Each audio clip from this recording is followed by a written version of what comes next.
آج میں آپ لوگوں کو روزے اور صحت کے متعلق کچھ باتیں کرنا چاہتا ہوں۔ جیسا کہ آپ جانتے ہیں روزہ جو ہے قرآن میں لکھا ہوا ہے کہ ہم نے روزے تمہارے پر فرض کیے جیسے کہ تم سے پہلے کے قوموں میں فرض کیا گیا تھا۔ یعنی یہ حضرت آدم کے زمانے سے روزہ ہم رکھتے آ رہے ہیں اور تقریباً ہر دھرم ہر مذہب کے ماننے والے کسی نہ کسی فارم میں روزہ یا ورت رکھتے ہیں۔ لیکن جب روزہ رہنا شروع کرتے ہیں تو جو لوگ بیمار ہیں ان کے لیے ذرا چیلنجز ہوتے ہیں یا وہ سوچتے ہیں، خاص کر کے آج کل جو بیماریاں کامن ہیں جیسے ڈائبٹیز ہے، بلڈ پریشر ہے یا ہارٹ بیماری ہے، ان مریضوں کے لیے دشواریاں ہو سکتی ہیں۔ تو خاص کر میں پہلے بات کروں گا ڈائبٹیز کے مریضوں کی کہ کن مریضوں کو روزہ نہیں رہنا چاہیے۔ حالانکہ یہ آپ کا ذاتی فیصلہ ہوتا ہے، لیکن اگر آپ کے صحت یا زندگی یا جان پہ نقصان ہو تو بہتر ہے کہ روزہ نہ رہا جائے، جیسا کہ سورہ بقرہ میں فرمایا گیا ہے کہ ہم نے تمہارے لیے آسانیاں پیدا کی ہیں، دشواریاں نہیں۔ تو اگر روزہ رہنے سے آپ کی جان کو خطرہ ہے تو بہتر ہے روزہ نہ رہا جائے۔ ڈائبٹیز کے وہ مریض جن کو ٹائپ 1 ہے، یا وہ مریض جن کو انسولین دن میں 2 بار سے زیادہ لینی پڑتی ہے، یا وہ مریض جن کی شوگر بار بار کم ہو جاتی ہے اور انہیں پتہ بھی نہیں چلتا، جن کو ہم ہائپوگلائسیمیا انویئرنیس کہتے ہیں، یا وہ مریض جن کی شوگر لگاتار 250-300 سے زیادہ بنی ہے، یا وہ ڈائبٹیز کے مریض یا ویسے بھی جو مریض جن کو کڈنی کی بیماری ہے یا ہارٹ کی بہت ایڈوانس بیماری ہے یا لیور کی بیماری ہے یا کینسر جیسے ملوی بیماریوں سے ہیں، تو انہیں روزہ نہیں رہنا چاہیے۔ اب اگر آپ روزہ رہنا چاہتے ہیں تو کیا احتیاط کرنی چاہیے، وہ بہت ضروری ہے۔ پہلی بات تو یہ کہ سارے ڈائبٹیز کے مریضوں کو بہتر ہے کہ وہ روزہ رکھنے کے پہلے اپنے ڈاکٹر سے ملیں اور اپنی دواؤں کی مقدار اور ٹائمنگ کو ایڈجسٹ کرائیں۔ خاص کر اگر آپ انسولین لے رہے ہیں 1 یا 2 وقت تو اس کی ڈوز کا ایڈجسٹمنٹ بہت ہی ضروری ہے۔ دوسری بات، اگر آپ دوائیں لے رہے ہیں تو دوائیں جیسے اگر آپ صبح میں 1 وقت دوا کھاتے ہیں تو اس کو آپ کو شام کو کر دینا ہوگا، کیونکہ رمضان کے دنوں میں رات میں آپ زیادہ کھاتے ہیں، دن میں نہیں کھاتے ہیں۔ یا اگر آپ 2 وقت دوائیں لے رہے ہیں تو اکثر ہم لوگ صبح کی دواؤں کو ڈوز کو کم کر دیتے ہیں اور شام کی دواؤں کی ڈوز کو اسی کو کنٹینیو کرتے ہیں۔ لیکن کسی بھی حال میں آپ یاد رکھیے کہ دواؤں کی ڈوز کا ایڈجسٹمنٹ روزہ رہنے کے پہلے ڈاکٹر کے مشورے کے ساتھ بہت ضروری ہے۔ دوسری چیز کی شوگر کی مانیٹرنگ کرتے رہیں۔ دن میں آپ شوگر ٹیسٹ کر سکتے ہیں، یاد رکھیے روزے کی حالت میں بھی شوگر کو ٹیسٹ کیا جا سکتا ہے اور ٹیسٹ کر کے اندازہ کر لیں کہ شوگر کنٹرول تو ہے یا نہیں ہے، کیونکہ اس میں سب سے بڑا رسک ہوتا ہے وہ ہائپوگلائسیمیا کا ہوتا ہے، یعنی شوگر نارمل سے نیچے چلے جانا۔ تو اگر روزہ رہنے کے دوران آپ کو چکر آتا ہے، پسینہ آتا ہے، بہت دھڑکن ہوتی ہے یا بہت شدید کمزوری محسوس ہوتی ہے تو ہو سکتا ہے کہ آپ کو ہائپوگلائسیمیا ہو رہا ہے۔ اور اگر ایسی حالت میں اگر آپ شوگر چیک کرتے ہیں اور شوگر 70 ملی گرام % سے نیچے آتی ہے تو بہتر ہے کہ روزہ آپ توڑ دیں، بند کر دیں، ختم کر دیں۔ یا اگر آپ کی شوگر 300 سے زیادہ آتی ہے تب بھی بہتر ہے کہ روزے کو ڈسکنٹینیو کر دیا جائے۔ تو یہ تو میں بتا رہا تھا آپ کو اس کے ہائپوگلائسیمیا وغیرہ کے مینجمنٹ کے بارے میں، اور اس کے بعد سے کوئی بھی میٹھی چیزیں آپ کھا سکتے ہیں۔ دوسرا اکثر یہ سوال کیا جاتا ہے کہ غذا کے بارے میں کہ ہمیں غذا کیا لینا چاہیے۔ تو یاد رکھیے سحری پہلی بات کہ آپ لیٹ ٹائم میں کریں، یعنی کہ فجر کے ذرا سا پہلے جو ہوتا ہے اس وقت کریں، کہ اگر آپ بہت پہلے سحری کر لیں گے تو ہو سکتا ہے ایک دن میں آپ کو ہائپوگلائسیمیا ہو جائے۔ اور اگر اذان آپ نہیں بھی سنتے ہیں تو اس بات کو یاد رکھیے کہ مسجدوں میں اذان اس وقت نہیں ہو رہی ہے تو یہ ہائی ٹیک دور ہے، آپ کے پاس الارم کلاک ہوتی ہے، موبائل ہے، تو آپ الارم لگائیں، وقت پر اٹھیں اور سحری کو کریں۔ جہاں تک غذا کا سوال ہے تو اس میں ہائی فائبر ڈائٹ لیجیے۔ فروٹس جیسے کہ سیب ہے، پپیتا ہے، ناسپاتی ہے یا اورنج ہے، یہ لے سکتے ہیں آپ۔ ہری سبزیاں جو چاہیں لے سکتے ہیں۔ ہائی فائبر ڈائٹ کہنے مطلب کہ جو ہے، دلیا ہے، ان سب چیزوں کی بنی ہوئی چیزیں آپ لے سکتے ہیں۔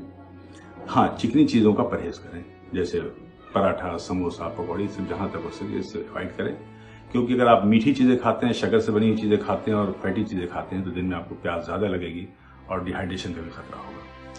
پانی کا خاص کر کے آپ استعمال کریں، 3 لیٹر پانی بہت ضروری ہے، چونکہ آج کل گرمی کا دن ہے، دن میں ڈی ہائیڈریشن ہو سکتا ہے، تو سحری کے اوقات میں پانی بھی پورا پئیں اور افطار کے بعد بھی۔ اکثر ڈائبٹیز کے مریض مجھ سے سوال کرتے ہیں کہ کیا روزہ کھولنے کے لیے کھجور لے سکتے ہیں؟ جی ہاں، آپ 1 کھجور سے روزہ کھول سکتے ہیں۔ یاد رکھیے کھجور چاہے 1 لیں یا 10، سنت تو ہے ہی، تو 1 کھجور سے بھی روزہ کھولا جا سکتا ہے، اسے کھا سکتے ہیں۔ لیکن جو عام دنوں میں آپ پرہیز کر رہے ہوتے ہیں اس پرہیز کو کنٹینیو کریں، اسی پرہیز کو جاری رکھیں، تاکہ آپ کی شوگر بھی کنٹرول ہے اور آپ کی عبادت بھی پوری ہو جائے۔ دوسرا جو اکثر ایک بات ہوتی ہے کہ روزے میں اکثر لوگ کہتے ہیں کہ زیادہ کھانے لگتے ہیں۔ یقین مانیے کہ جو عام دنوں میں آپ کھا رہے تھے اس سے کم بھی کھاتے ہیں تو بہتر ہے آپ کی صحت کے لیے، اور یہ ایک اچھا موقع ہے جس میں آپ اپنی صحت بہتر کر بھی سکتے ہیں۔ جہاں تک بلڈ پریشر کے مریضوں کا سوال ہے، بلڈ پریشر کے مریض اکثر یہ دیکھا گیا ہے کہ ان کا بلڈ پریشر تھوڑا رمضان کے دنوں میں کم ہو جاتا ہے، یعنی رمضان ایک مفید موقع ہے بلڈ پریشر کنٹرول کرنے کا، تو آپ اپنی دواؤں کی مقدار ڈاکٹر کے مشورے کے ساتھ تھوڑی کم کر سکتے ہیں اور کوئی خاص احتیاط کی ضرورت نہیں ہوتی ہے۔ روزہ ایک عبادت بھی ہے اور آپ کی صحت کے لیے ایک بہت بڑی نعمت بھی ہے۔ روزے کے اپنے فوائد ہوتے ہیں۔ جب آپ روزہ رہتے ہیں تو آپ کے اندر کچھ طبی فائدے یعنی فزیکل میڈیکل بینیفٹس ہوتے ہیں، اس کے بارے میں تھوڑی باتیں آپ سے بتا دوں۔ پہلی بات تو کہ بلڈ پریشر کے مریضوں کے لیے، ہارٹ کے مریضوں کے لیے مفید ہوتا ہے یہ۔ دوسری چیز یہ ہے کہ اگر آپ کا وزن بہت زیادہ ہے جو کئی بیماریوں کی وجہ ہوتی ہے، اس وزن کو آپ رمضان کے دنوں میں بہت آسانی سے کم کر سکتے ہیں۔ تیسری یہ دیکھا گیا کہ رمضان میں جو ثابت شدہ چیز ہے وہ یہ ہے کہ روزہ رکھنے والوں کی امیونٹی بہتر ہو جاتی ہے۔ ریسرچ یہ بھی بتاتے ہیں کہ کینسر سے بچاؤ کا بھی ایک ذریعہ ہے یہ، ان لوگوں کو کینسر کم ہوتا ہے۔ اور سب سے اہم بات یہ میں بتا دوں آپ سے کہ جو لوگ زندگی میں کم مقدار کم کھانے کا استعمال کرتے ہیں یا روزہ رہتے ہیں، ان کی عمر، ان کی ایوریج لائف اسپین زیادہ دیکھی گئی ہے بمقابلے دوسروں کے۔ تو روزہ ایک اچھا موقع ہے جس میں آپ اپنی صحت کو، اپنی فزیکل فٹنس کو آپ بہت بہتر کر سکتے ہیں۔ ایک بڑی بات یہ بھی ہوتی ہے کہ اس میں آپ کی ول پاور یعنی قوت ارادی بہت مضبوط ہو جاتی ہے۔ تو یہ وہ موقع ہے جس میں آپ اپنی ان عادتوں سے جیسے تمباکو نوشی ہے، سگریٹ ہے، ان سب سے نجات پا سکتے ہیں۔